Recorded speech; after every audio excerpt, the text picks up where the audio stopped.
Atelier de formation. Lutte contre la traite, l'exploitation et le travail des enfants.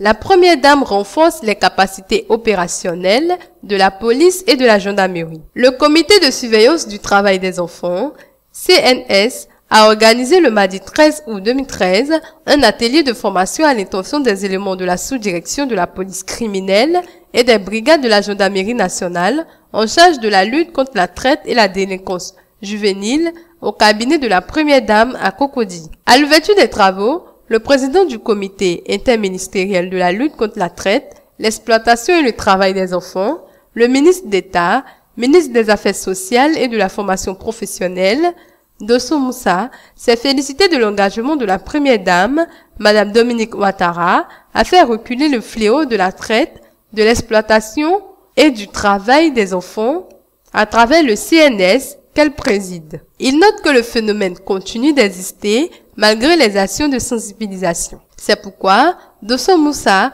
a salué la tenue de l'atelier en vue du renforcement des capacités des éléments des forces de l'ordre de la lutte contre la traite, l'exploitation et le travail des enfants, qui est l'une des recommandations du département américain. Le gouvernement attend que vous soyez engagés en bonne place de la lutte contre la traite, l'exploitation et le travail des enfants.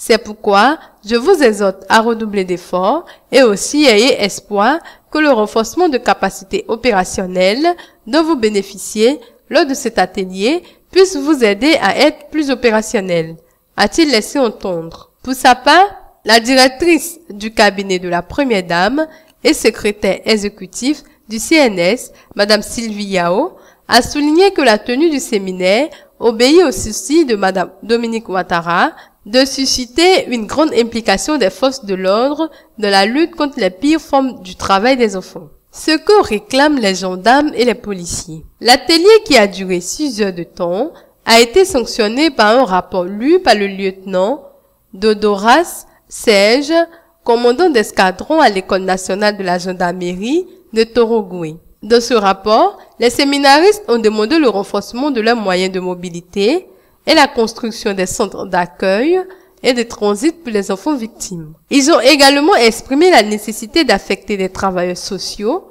dans toutes les localités de la Côte d'Ivoire afin d'assurer un bon maillage territorial de la prise en charge et la nécessité d'établir une collaboration entre les forces de l'ordre et les structures sociales pour une meilleure prise en charge des enfants victimes. Aussi, ont-ils réclamé l'établissement de la cartographie nationale des structures sociales en vue d'une meilleure référence des victimes. Le ministre d'État, ministre de l'Intérieur et de la Sécurité, était représenté par le directeur général adjoint de la police nationale, chargé de la police publique, le contrôleur général, Yaya Kamara, à cet atelier. La présence également de Madame Massandje Touré, directrice générale du conseil Café Cacao, a été remarquée. Les gendarmes sont venus des brigades de gendarmerie de Meyagui, de San Pedro, de Diokwe, de Guiglo, de Sassandra, d'Issia, de Daloa, de Soubré, de Torogoué et d'Abidjan.